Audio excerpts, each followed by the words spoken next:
क्या हुआ तेरा वादा वो कसम। टूटे दिल की पुकार को व्यक्त करने वाले इस गीत के लिए महान गुलकार मोहम्मद रफी साहब को सर्वश्रेष्ठ पार्श्व गायन के लिए फिल्म फेयर पुरस्कार मिला था और साथ ही उनको इसी गाने के लिए पहली और आखिरी बार राष्ट्रीय फिल्म पुरस्कार से भी सम्मानित किया गया था। भूलेगा दिल जिस दिन तुम्हें वो दिन जिंदगी। जैसा कि आपको पता है कि इस गीत का संगीत दिया था राहुल देव बर्मन ने, लेकिन आपको यह जानकर आश्चर्य होगा कि इस सुपरहिट गाने के लिए आर.डी. बर्मन ने जो धुन तैयार की थी उसे पहले फिल्म के निर्माता निर्देशक नासिर हुसैन ने रिजेक्ट कर दिया था। उन्हें यह धुन बिल्कुल पसंद नहीं आ रही थी, लेकिन यही गीत रिकॉर्ड होने के बाद इंतहाई सुप्रसिद्ध हुआ। याद है मुझको तूने कहा था तुमसे नहीं रूठ। देश ही नहीं बल्कि देश के बाहर भी ये गीत इतना पॉपुलर हुआ और खासकर अफ्रीकन देशों में कि लोगों को राह चलते इस गीत को अपने अंदाज में गाते सुना गया। क्या हुआ। हमने अपने चैनल पर इस गीत के बनने के बारे में विस्तार से जानकारी देते हुए एक वीडियो पहले भी पेश किया था, लेकिन आज इस वीडियो में मैं इस गीत के बनने के बारे में नहीं बल्कि इस गीत की रिकॉर्डिंग के समय जो कुछ हुआ उसकी जानकारी देने के लिए आपके सामने हाजिर हुआ हूं।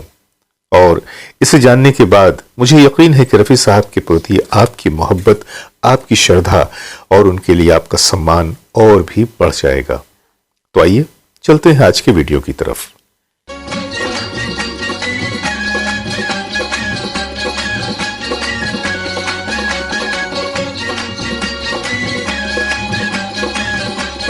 साल 1977 में रिलीज हुई फिल्म हम किसी से कम नहीं के इस गीत को लिखा था गीतकार मजरूह सुल्तानपुरी ने।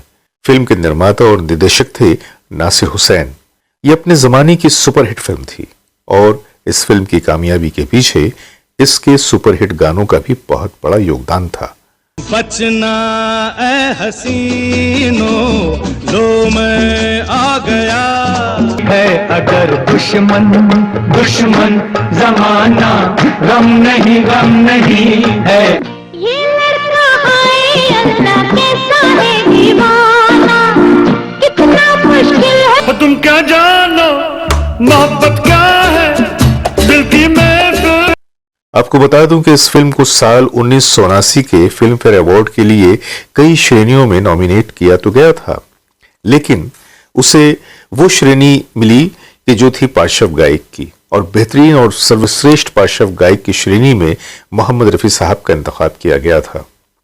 रफी साहब की जिंदगी का यह आखिरी फिल्म फेयर अवार्ड था और इस गीत के लिए उन्हें राष्ट्रीय फिल्म पुरस्कार से भी सम्मानित किया गया। नशा दौलत का ऐसा भी क्या भी यार। इस गीत की रिकॉर्डिंग फिल्म सेंटर स्टूडियो में की गई थी और इसी रिकॉर्डिंग के समय एक ऐसा वाकया हुआ था जिसका मैं आज आपके सामने जिक्र करने जा रहा हूं।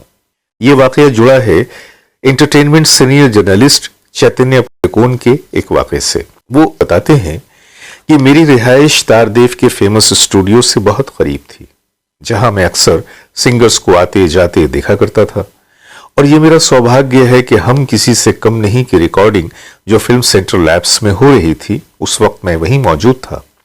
सारे म्यूजिशियंस आ चुके थे और क्या हुआ तेरा वादा गीत की म्यूजिक की रिहर्सल में मसरूफ थे कि अचानक एक ऐसी खामोशी छा गई जैसी कि टीचर के आने से क्लास में होती है, और एक खामोशी के साथ सारे लोग क्लास के बच्चों की तरह खड़े हो गए।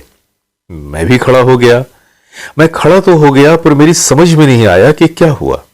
अचानक सामने नजर पड़ी तो दिखा मोहम्मद रफी साहब एक सफेद लिबास जेबतन किए हुए चले आ रहे हैं। चेहरे पे एक हल्की सी मुस्कुराहट है। दोनों हाथों से उन्होंने सबको बैठने का इशारा किया। सब लोग बैठ गए। मैं भी उनसे महज 2 फीट के फासले पे बैठा था। साउंड की बैलेंसिंग शुरू हो गई। अचानक वो मुझे देखकर मुस्कुराए और पूछा, बेटा रिकॉर्डिंग देखने आए हो? मेरे तो सारे रोंगटे खड़े हो गए और मैंने थोड़ा हकलाते हुए कहा, जी रफी साहब। मेरी हकलाहट को नजरअंदाज करते हुए उन्होंने स्टूडियो बॉय को इशारे से बुलाया और मुझसे पूछा, बेटा आप कुछ खाएंगे क्या? और मेरे कुछ कहने से पहले उन्होंने स्टूडियो बॉय से कहा, कैफेटेरिया जाओ और इनके लिए सॉफ्ट ड्रिंक और स्नैक्स लेकर आओ। मैं तो बस एक सत्ते में था। आज रफी साहब मेरी नजरों के सामने थे। इस गीत की रिकॉर्डिंग शुरू हो गई और फिर इस गीत ने जो हिस्ट्री बनाई, आप सब इससे वाकिफ हैं। ये वो वक्त था कि जब कहा जा रहा था कि रफी साहब का टाइम अब खत्म हो चुका है। कुछ लोग कहते थे कि अब उनकी आवाज खत्म हो चुकी है।